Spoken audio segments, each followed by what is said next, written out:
Vou surpreender todo mundo e vou começar cronologicamente, falando do meu primeiro livro. Esses aí são a capa dos 3 livros, né, que estão aqui. Pode passar aí. Você quer isso ou o filme? Não, depois eu... Tá, porque o filme tá facinho também, os dois. Aqui um pouquinho do que eu fiz por aí. Os livros, as antologias. Tem um detalhe interessante naquela antologia aqui, ó, Amor que Late ao Coração, um livro de poesias sobre cachorros, do Ulisses Tavares, né? E aí ele me convidou e ele falou assim, se você puder, você pode doar os direitos autorais, né, para a gente comprar ração para os animais, uma ONG. Eu falei, claro, um livro de poesia já é difícil, imagina um livro de poesia para cachorro. Mais difícil ainda. O último boletim que eu recebi, eu acho que ele tinha vendido 200 mil exemplares. E eu abri mão. A única coisa que eu poderia ganhar, sei lá, R$200 com poesia, eu perdi, eu abri mão ali. Mas é interessante, né? Mas pelo menos... Não sabe. Eu nunca tive o sonho de ser rico. Meu sonho é não deixar minha família pobre. Que às vezes eu caso consigo. Gostei dessa. Aí os livros, né? Poesia Se Aqui Há, Diálogos que Ainda Restam, Raspa no Testamento. E aqui muita coisa do que eu fiz na vida aí sobre literatura, poesia e por aí vai. Passa aí, Guilherme, por favor. Aí, poesia Se Aqui Há. Aí, lógico que o primeiro livro é sempre um desafio, né? Eu tinha por volta de uns 300 poemas quando eu comecei a escrever, desde os 12, 13 anos. E aí, o primeiro livro, eu reuni o que eu tinha de melhor e publiquei. Mas aí eu tenho inúmeras críticas, né, a essa primeira publicação. E uma das críticas é que, como foi patrocinado por mim mesmo, né, na editora que você paga a publicação, então eu era inexperiente, nunca tinha publicado, não sabia como é que funcionava. Eu senti falta de um editor ali. Eu sempre fui ligado ao mundo da música, que seria o papel do produtor musical, né? Que é aquele que faz, que dá uma lapidação, que te ajuda, é uma parceria.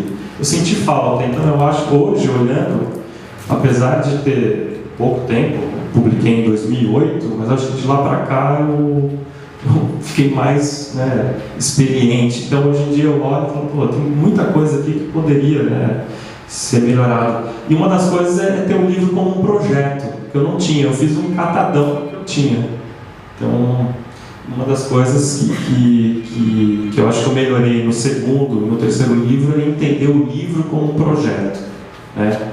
Mesmo que ele tenha várias coisas diferentes, como os dois têm mesmo, mas ele tem que ter uma unidade.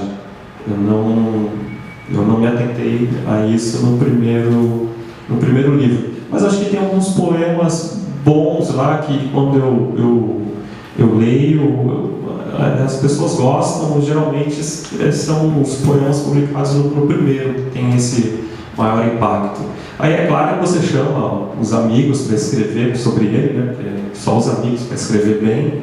E aí eu chamei um grande amigo meu para escrever, e ele escreveu isso aí, que eu acho que o texto do Rodrigo é muito bom. Pode passar. Eu gostaria de... Esse aqui é um dos poemas que fazem sucesso nas minhas leituras, Almoço de Domingo.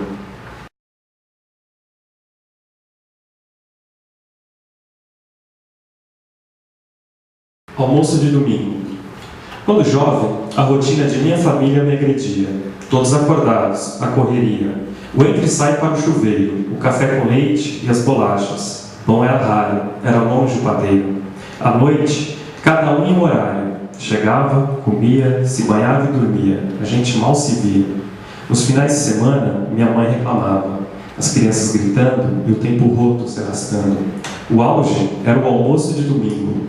Um ritual que tínhamos que venerar. Todos à mesa.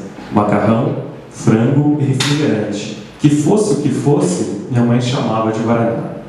Cansado, fugi para ver mundos, destruir vidas, enlouquecer, até que me arrependi. Hoje estou de volta. Os rostos envelheceram, as vozes ficaram mais graves, mas no domingo ainda há macarrão, frango e Guaraná. Esse é. E aí, eu acho que esse poema simboliza bem qual que era a proposta inicial do que eu entendia de poesia. Eu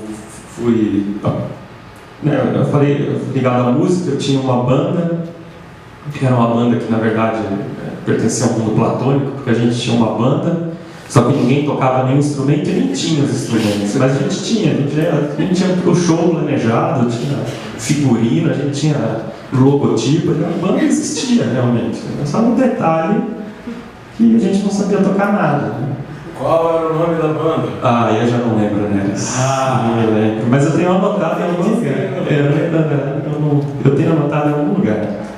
Bom, enfim, aí me colocaram responsável, né? Eu era baixista da banda, e aí como baixista é aquela figura, né? Que fica no canto sem muita coisa para fazer, a não ser da nossa cabeça, eu falei, então vá compor, vai escrever letras. E aí eu falei, caramba, agora tem que escrever. Aí eu comecei eu sempre li muito, gostei de ler muito, mas sempre li romances e cultura inútil, né?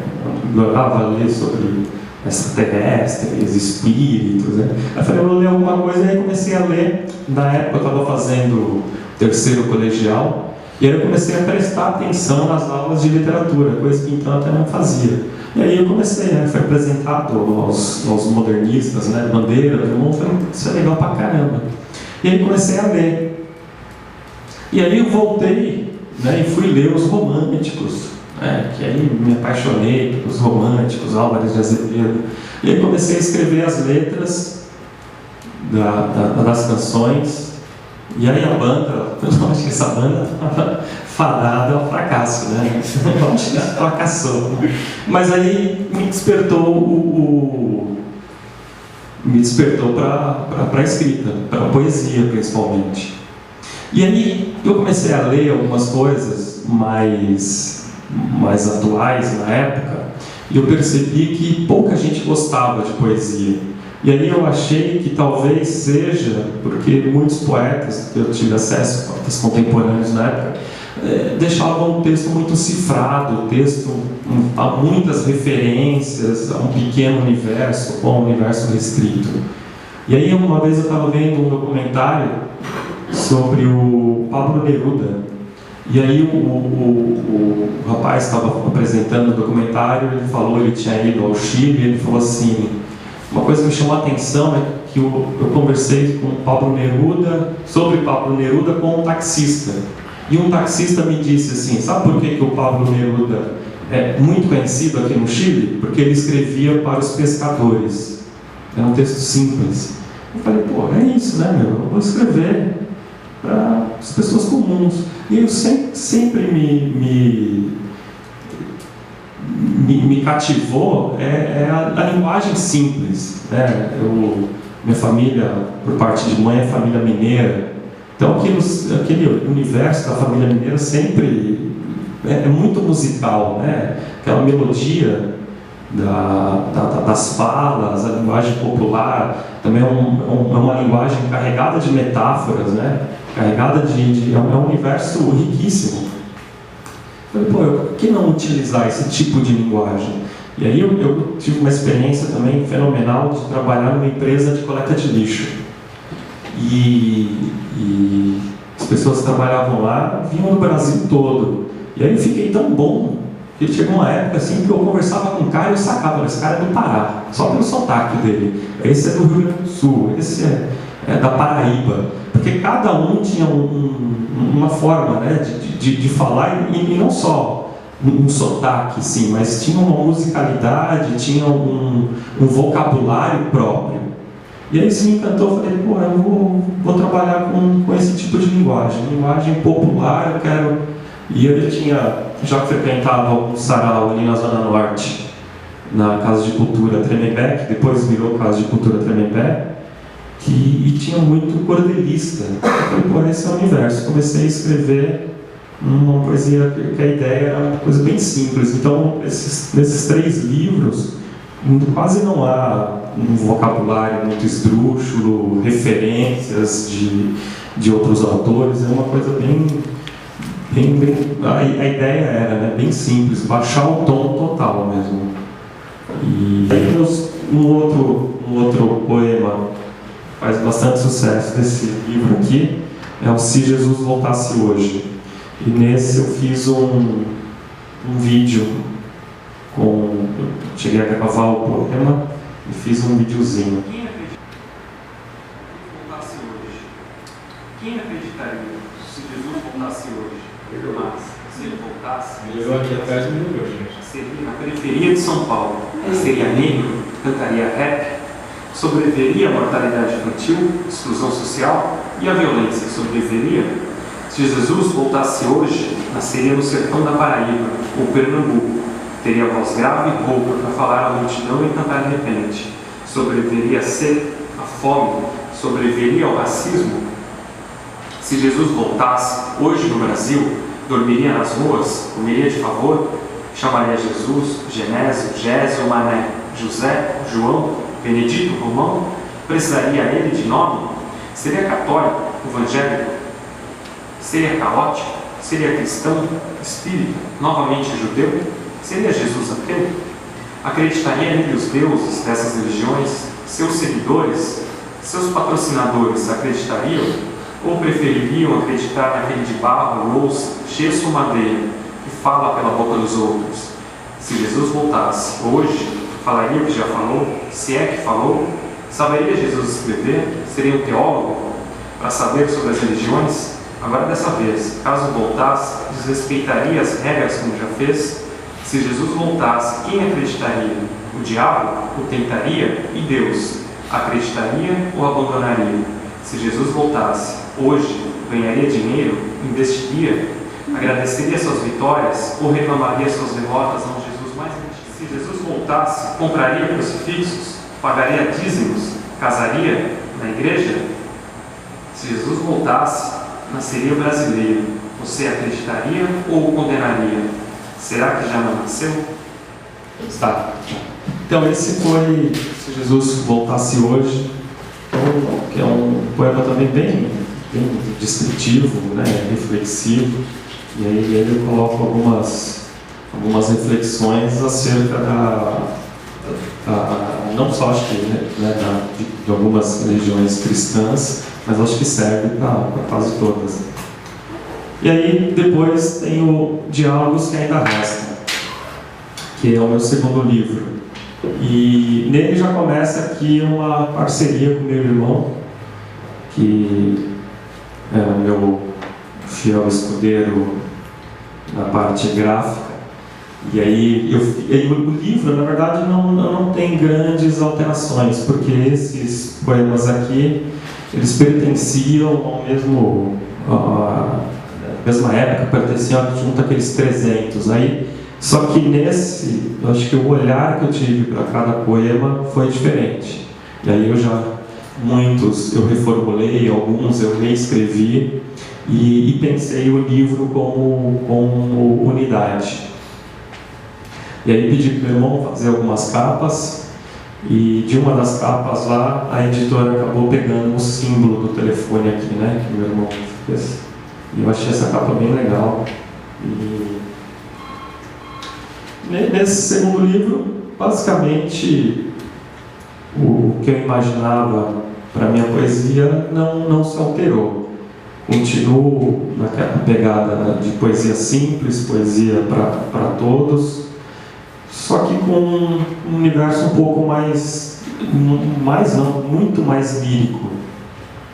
E aí eu tive a ajuda também de um grande amigo, que foi meu professor na faculdade, o César Magalhães Borges. Ele me deu muitos toques, né? E foi legal porque eu escolhi a dedo, né? Porque o tipo de poesia que ele produz é bem lírica, né? Então eu chamei a pessoa certa, a gente conversou muito sobre os poemas, ele me deu vários toques, alguns eu acatei, outros não, mas foi bem produtivo. Aí aqui tem...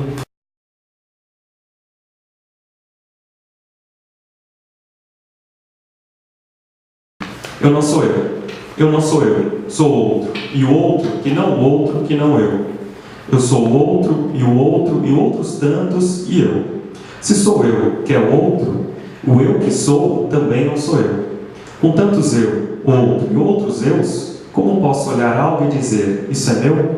Como pode ser meu se o eu que sou não sou eu? Quando digo meu, o eu pode estar se referindo ao meu que é do outro, e o outro que não sou eu. Então esse algo é seu. Mas se sou eu e o outro também sou eu. Aquilo que é seu é meu.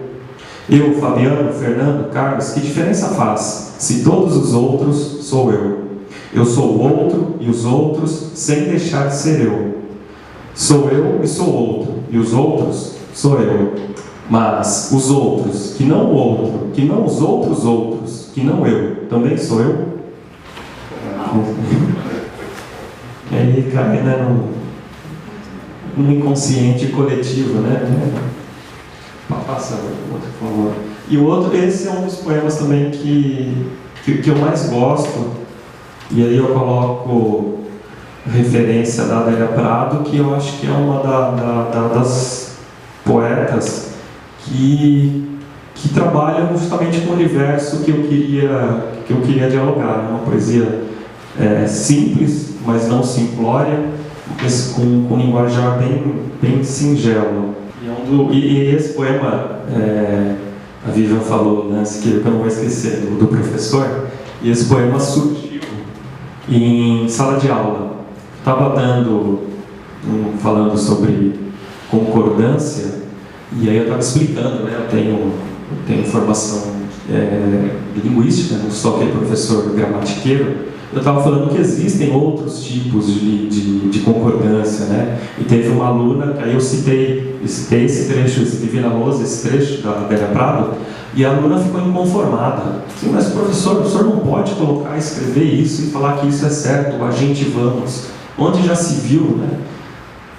E aí, dessa situação, quase ali de improviso, para tentar explicar o a gente vamos, eu criei um poema.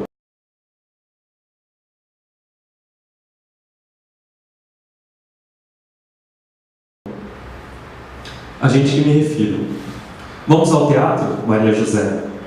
Quem me dera, desmanchei em rosca 15 quilos de farinha. Estou podre, outro dia a gente vamos. A gente que me refiro não é eu ou você, nós. A gente que me refiro são as pessoas. E a gente comum não vai, a gente vamos, em bando, em banda, embalando em comunidade. Eu acho que o a gente vamos, ele representa muita coisa, né? E aí até uma crítica aos gramatiqueiros eu posso dizer, né? Eu e o Emerson vamos tomar cerveja na saída daqui, está todo mundo convidado. A concordância, a gramática aceita. E quando eu digo a gente vai, esse a gente, né, é a mesma coisa que o nós. Não é?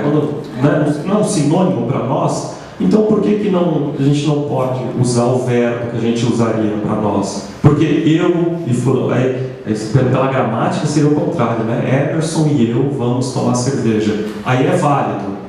O a gente não. E aí não vai virar palestra linguística, mas, né, tem o professor Marcos Banho diz que isso é um preconceito social travestido de preconceito linguístico, né? E talvez até eu tenha gostado tanto da linguística, principalmente a sociolinguística, por causa daquela minha vivência, né? Com a minha família mineira, lá com os funcionários. Talvez eu tenha gostado tanto por causa disso. E justifica muita coisa, pelo menos para mim. Aí eu chego ao terceiro livro, que é o Rastros o Antigo Testamento. E é muito interessante, sim, eu sempre escrevi muita coisa ao mesmo tempo. Então eu escrevi, teve uma época que eu andei escrevendo crônicas, alguns textos críticos e vários tipos de poema. Aí eu costumo separar por livros, né? Então eu tinha lá uns poemas que eu queria fazer poemas infantis, aí uns poemas que eu estava escrevendo, aí no meio desse processo eu cansei dessa história, tudo que eu falei para vocês, de linguagem simples, cansei disso, falei, está com nada, isso é bobeira, e cansei, não conseguia mais escrever daquela forma, eu já estava cansado daquilo que eu fazia, falei, vou mudar. E aí comecei a pesquisar novas formas de escrita, comecei a escrever, pesquisar, e aí nesse processo, o meu editor falou, Fabiano, vamos fazer um outro livro que está passando muito tempo, não pode deixar passar muito tempo. Ele saiu da editora que ele estava, ele montou uma editora própria, então vamos editar. Aí eu falei, mas eu não tenho nada aqui. Aí eu peguei um pouco daqueles poemas que eu tinha e falei, vamos ver, o que a gente pode fazer aqui para casar tudo isso? E aí eu vi que aqueles meus poemas infantis poderia ser o primeiro capítulo, aqueles outros poemas que seriam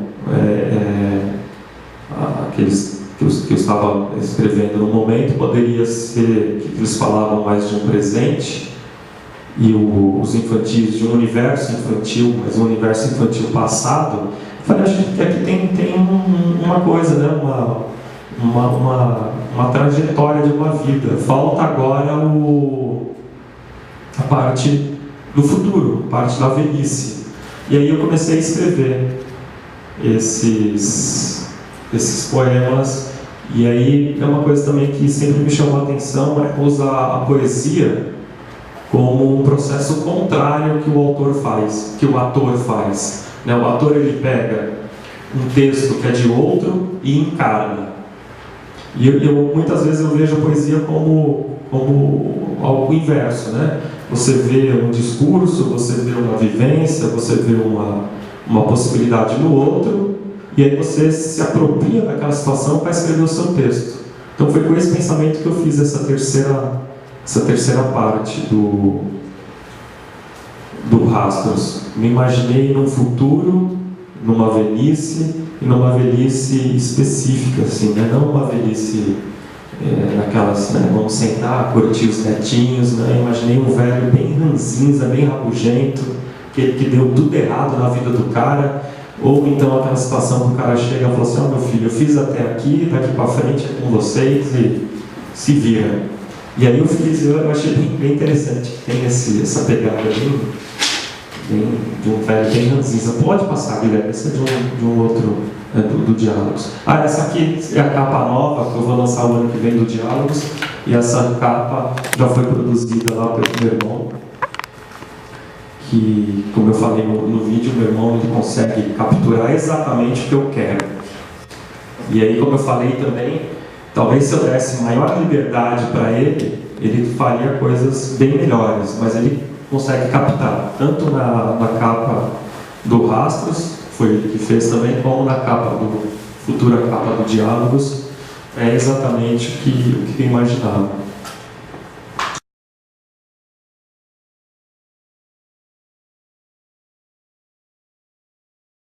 Tem um poema da primeira parte do livro, que é esse universo infantil, o lobisomem. Lobisomem. Minha mãe fez uma história sobre o lobisomem. De noite, ele veio me visitar. Fui para o meio de minha mãe e meu pai, que disse que era bobagem, que lobisomem nunca houve. E eu era medroso. A mãe insistiu. Fica aqui. Dormimos bem. Dormimos família. Dormi passarinho. Daí em diante, o lobisomem sempre apareceu para mim. Aí o próximo parte, essa aí, a escola.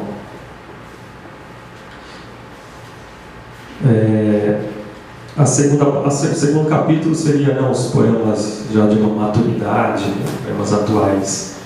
E esse aqui também fiz pensando em alguns alunos.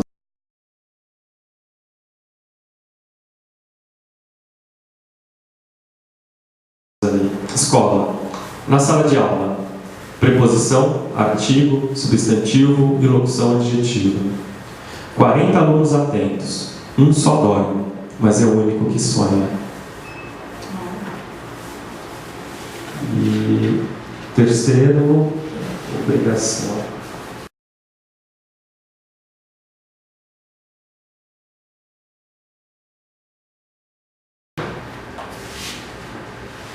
Obrigação. Por favor, moço, me ajuda. Tenho que completar o rolo e a vela não pode cair. Tem algo comigo. Se não completar esse rolo, se não pisar no centro desses quadrados, ou se pisar errado, tem a acontecer alguma desgraça. Nunca aconteceu, mas o sentimento carrego. Quando piso de lado, quando a vela cai, quando a chama se apaga, me ponho a chorar, desesperadamente. Talvez essa é a desgraça que temo tanto. Por favor, vá limpando esse caminho, que a escuridão me põe cego. Tenho medo de tropeçar, assim como tenho medo de deixar a porta aberta. E por isso verifico 2, 3, todas as vezes. Já se sentiu assim? Tem algo a esconder? Eu tenho muito. E o principal é essa mania de achar que o mundo está em meus ombros caídos. E que tudo depende de minhas mãos. Já se sentiu ser responsável pelos demais? Esse é meu ofício. E por isso carrego comigo essa vela debaixo da garoa. E é por isso que piso dentro desses quadrados do ladrilho. E aí esse foi o Rastros. E aí, no meio desse processo todo, e aí eu cansei do que eu estava fazendo. Eu falei, vou procurar algo novo, vou escrever de uma nova forma. E aí é simples assim, né? Pensar, vou escrever de uma nova forma, tudo que eu fazia, não quero mais. Eu fiquei meses sem escrever nada, sem conseguir escrever uma linha. Meses, assim, acho que 6, 7 meses. Aí eu falei, caramba, esse negócio de ser poeta, isso é muita enganação, cara, né? Eu nunca fui poeta, né? Vai ver, são só minhas releituras, isso aí. Aí eu falei, aí eu comecei a reler muita coisa e li 2 poemas visuais do José Paulo Paes que sempre me tocaram bastante. Um é aquele, né, das placas do Liberdade. Como é? Paraíso. Liberdade. Paraíso. Paraíso. Liberdade, paraíso interditado. Não, é paraíso e liberdade interditada. Era mais ou menos isso, né? Que é uma coisa também que eu sempre pensei em poesia, né? Muitas vezes a poesia está posta. Cabe ao poeta capturar isso, né? O poeta capturar e transformar isso em linguagem. O José Paulo Paes não fez nada, mas ele conseguiu enxergar que aquilo era poesia. E outra também que me fascina é aquela poesia que não tem nada escrito, né? São só as 2 escovas num copo, escovas de dente num copo. Quanta coisa dá para se tirar daquela imagem? Aí eu falei, vou começar a produzir algo que tem a ver com imagem. Aí chamei meu irmão, comecei a escrever, aí me deu ânimo para escrever alguma coisa, comecei a escrever, e aí eu, meu irmão, um amigo dele, a gente saiu uma noite em São Paulo, uma tarde e noite, para bater algumas fotos aleatoriamente, e aí a gente deu início ao E-mail aos Ruídos Urbanos. Essa aí já é a futura capa, produzida por ele também. Passa aí, Guilherme, por favor. E aí, aqui que eu queria fazer com que a poesia fosse todo o conjunto. Então não existe texto verbal e não existe a ilustração. A poesia tem que ser isso. É a simbiose entre o texto visual e o texto verbal. E aí eu queria tirar todo o lirismo, queria tirar toda essa essa ideia de simplicidade e fazer o resgate de um olhar para a cidade de São Paulo. Seria uma homenagem a essa cidade. E aí, esse poema. Subi a ladeira, empurrando o seu mundo. Cacos, latas, tralhas, quinquilharias. A força de um arco-íris por cima dos ombros e o chicote da brisa era o que lhe pesava. E aí, aquela velha história, né? Na hora de compor o livro, você chama as pessoas próximas, no caso o meu irmão, aí com o livro pronto, você chama os amigos para escrever. Vai que ele não gosta do livro, pelo menos ele gosta de você. E aí quem vai fazer o prefácio é o Emerson e a orelha vai ser o Neres, que ambos estão aí. Olha que maravilha. Isso prova que os caras são amigos mesmo. Né? A escolha não foi errada. Na verdade, é os amigos que escolhem os livros que vão ler, né?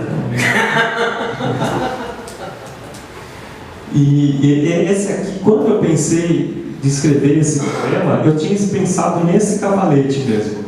E aí no dia, na tarde que a gente saiu para dar foto, a gente deu uma sorte danada, né, Cláudio? Que a gente encontrou um cavalete com fundo preto, que ficaria legal, né, a foto. E aí a gente foi até lá e acho que a gente tirou essa foto, né? Não tiramos mais, né? Acho que foi uma foto só e a foto ficou boa. Falei, tem que ser isso. E aí todo o contexto em torno ali também foi bem legal. Essa foto ali do Bexiga, né? É isso, Bexiga? E esse foi um dos poucos poemas que eu escrevi pensando numa imagem já, né? Era o terceiro prato. E ainda tinha apetite. Poderia morrer de tanto comer. Minutos antes estava morto, mas de fome. Saciá-lo, a fome do corpo, foi fácil. Queria acabar com a fome de espírito.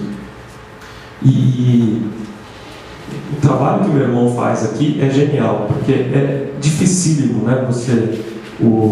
A ideia original é isso mesmo, né? Passar a ilusão que o texto estava escrito na placa. Não, foi colocado virtualmente ali, graficamente. Então é um trabalho genial, assim, de extrema... E as bramas aí? Acho que assim que o livro sair eu posso lá, né, na Ambev pleitear alguma coisa, né? Pelo menos eu não preciso nem receber dinheiro, pagando em Brahma já está ótimo. Se não me engano, Vinícius, uma vez foi encontrado lá na Orla, né? Era meio-dia, ele estava com 2 garrafas de cerveja. E logo naquela semana foi indicado que ele não podia extrapolar tanto na bebida, né? Ele estava com 2 garrafas de cerveja. Aí um amigo também, né, perguntando para ele sobre isso. Falou, não, eu estou tomando meu café da manhã. Olha que maravilha. Logo eu vou almoçar. Mas, poeta, por que 2, né? Falou, olha, rapaz, eu não sei comer sem tomar uma cerveja. Ainda fala do Zeca Pagodinho. Zeca Pagodinho é o vilão. Faça o próximo ali, Emerson, por favor. E esse aqui também a gente deu uma sorte danada. O meu irmão tinha feito uma outra imagem que era um caminhão, mas muito parecido com esse, só que ele pegou da internet. E aí ele ficou com medo de usar por causa dos direitos autorais e tal. E aí, mas aquela original era tão bonita, né? Original que não era nossa, né? Original dos outros, era original. Mas ficou tão bonita a montagem que ele fez. Aí fomos à casa da minha tia e aí tinha esse caminhão parado lá, estacionado. Esse caminhão não, essa carreta. Eu falei, olha aí, Cláudio, a gente desceu lá para poder fazer a imagem, depois ele recuperou o texto e colocou, agora tem uma imagem nossa. Deus é aquele que se pede socorro quando não se vive para fugir. E aí acho que não tem mais outro, não, dá uma olhadinha. Tem. Esse também, genial, né? Essa foto aqui, que também eu fiz o texto e a foto veio depois, mas a simbiose é perfeita, né? no trânsito parado, o tráfego é o único que anda, mesmo na contramão. E aí é genial, né? Você tem um carro e de frente para esse carro uma parede ali, né? Que simboliza tudo isso mesmo. Então, esse vai ser lançado no ano que vem. E pelo menos eu acho que eu consegui o que eu queria, né? Que era dar uma virada no tipo de texto que eu estava fazendo, no tipo de poesia que eu estava produzindo. E eu acho que tem outros poemas também que aí em outros poemas o meu irmão trabalhou de uma outra forma. O projeto inicial era esse, né? A simbiose entre texto verbal e texto visual, mas em outros poemas ele encontrou outros arranjos que ficaram geniais também. Então já estão convidados aí para o lançamento. Eu estou apostando muito nesse livro, eu acho que vai ficar um projeto bem interessante. Lançamento no Jardim Janeiro. Jardim Janeiro, com certeza. E aí com o prefácio do Emerson, Orelha do Neves. Orelha do Neves, olha essa simbiosa, né? A Orelha do Neves. E aí, durante todo esse processo, eu tinha feito aquele vídeo do poema. E aí, durante todo esse processo também, eu falei, eu quero fazer um vídeo poema, mas que seja um vídeo poema, não um vídeo de um poema, como eu tinha feito. E aí eu criei esse poema para o vídeo. E é lógico que aí eu não tinha recursos técnicos para fazer, então eu peguei algumas imagens, peguei uma música no YouTube e criei. Mas aí eu vi que existe essa possibilidade. Quando eu tiver tempo, coisa que hoje em dia não só eu como ninguém tem, eu quero produzir isso, né? Um vídeo poema mesmo, assim, né? Não é uma ilustração em vídeo. Tem como? Deixa eu ver. Eu não sei.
Eu citei todo mundo aí, né? Para não ter perigo eu coloquei no finalzinho do vídeo a música, todo mundo aí, para não ter perigo nenhum, né? Mas eu ainda espero ter tempo para poder fazer tudo isso, né? Tanto a música quanto as imagens. Mas o processo para mim foi muito interessante, que provou que é possível, né? Produzir algo. Esse poema eu não escrevi, eu não tenho ele escrito, ele é isso, né? É o vídeo. Acho que é isso. Obrigado.